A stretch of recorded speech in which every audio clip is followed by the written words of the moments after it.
Olá, queridos, tudo bem com vocês? Quero falar hoje um pouquinho sobre como formar uma equipe de líderes. Um líder sábio, ele sempre vai manter perto de si pessoas que vai influenciá-lo, que vai trazer direção e que vai ajudá-lo a crescer na obra. Ele não vai ter perto de si somente pessoas que são próximas da sua família, porque têm bens, porque são bons dizimistas, são bons ofertantes. Mas na Bíblia nós vemos o exemplo de grandes líderes que tiveram outras pessoas perto de si.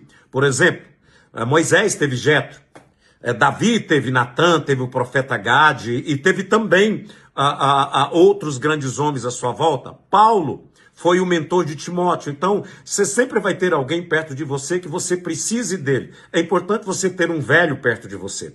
O velho vai te ensinar, vai te ajudar. E estes homens tiveram sempre um mentor mais idoso. Baseado nesse texto de Moisés, lá em Êxodo 18, fala que ele precisou disso.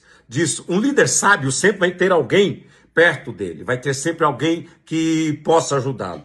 Então, você vai precisar ter, por exemplo, um velho, um conselheiro, Jetro e Moisés. O sogro de Moisés lhe ensinava, lhe dava caminhos, mostrava para ele o que ele deveria fazer. O velho não significa apenas idade, mas significa alguém com experiência espiritual. Será alguém que te ama verdadeiramente, será alguém que vai te proteger, será alguém que vai te aconselhar com sabedoria, que vai interceder por você, né? A Bíblia fala em Provérbios 11:14 que na multidão de conselheiros há segurança, há vida, há sabedoria. Mas você também precisa além de um velho, você precisa de um jovem. Você precisa de alguém perto de você que vai trazer para você experiência de renovação, experiência com o que está acontecendo, vai te ensinar como se conectar com essa geração. Outra pessoa que você precisa ter perto, uma pessoa perto da sua equipe, você precisa de uma mulher. Você precisa de alguém que vai ter uma visão feminina, que vai ter uma acuidade feminina ministerial para te ensinar e trazer isso a direção, a sabedoria, o olhar feminino para as coisas. Jesus tinha as mulheres que serviam, Paulo tinha as mulheres que estavam por perto. Então, não eram machistas, como dizem por aí, né? Lógico, embora eu creio que algumas coisas sejam, mas eram pessoas que sabiam da necessidade que eles tinham, né? Paulo tinha Priscila, tinha Evódia, tinha Síntique, ele tinha outras mulheres perto, que o ensinava. Se você for ver, sempre na Bíblia há pessoas que estão com o coração voltado em servir. Então, tem uma mulher por perto no seu ministério. Paulo mencionava essas mulheres por causa da sensibilidade, da percepção dos detalhes, por serem intercessoras e por possuir um caráter firme, né?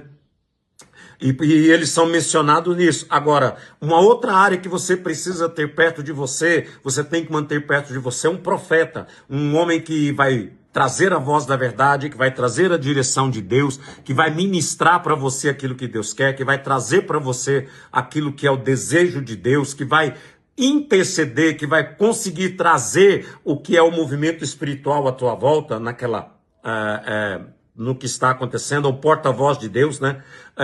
Natã não confrontou simplesmente Davi após o pecado de Betseba, ele já estava com ele, ele caminhava com ele, né?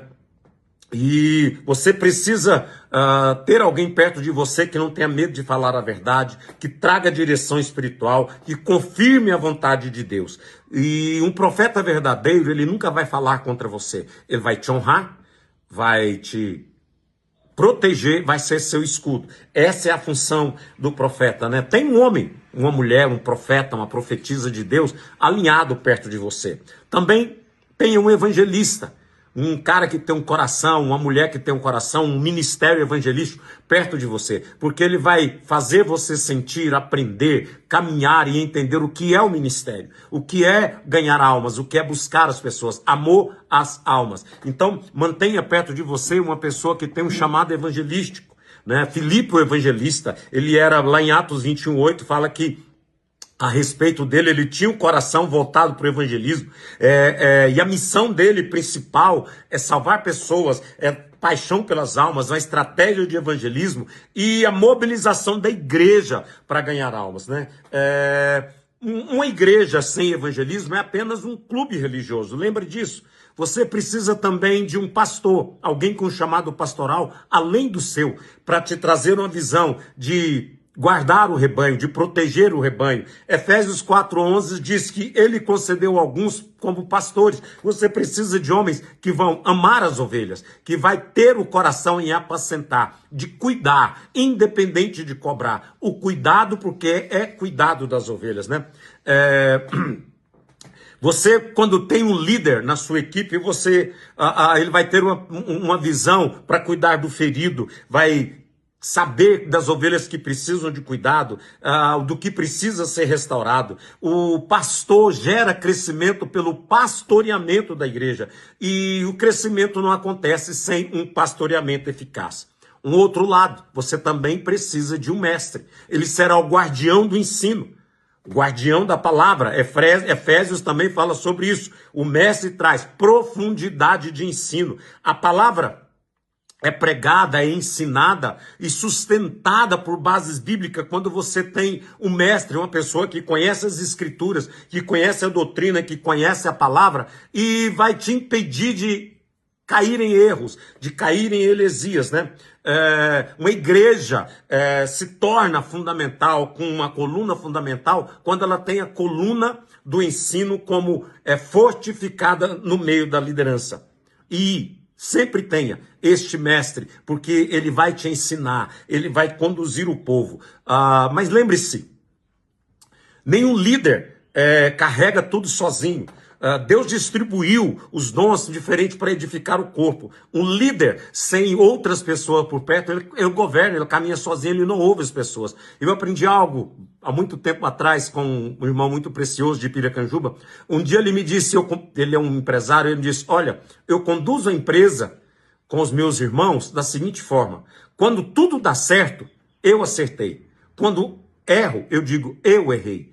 Então, aprenda a conduzir com a sua liderança. Muitos líderes dizem, como político, eu faço, eu fiz, vamos fazer, eu estou fazendo. E ele esquece que tem os líderes junto com ele que o sustenta, que o conduz e que faz ele crescer. Lembre-se disso. Nós precisamos da sabedoria dos velhos, nós precisamos das forças dos jovens, nós precisamos da sensibilidade das mulheres, nós precisamos da voz dos profetas, nós precisamos da paixão dos evangelistas, nós precisamos do cuidado dos pastores e precisamos da profundidade dos mestres. A liderança se torna qualificada e saudável. Lembre-se disso. Grandes líderes não constroem ministérios sozinhos. Ele tem uma equipe, ele tem um povo que o sustenta, que cuidam dele e consolida a visão. Eu sou o Bispo Eurípides, bispo aqui na Igreja Luz para os Povos, sede aqui em Goiânia. Deus abençoe.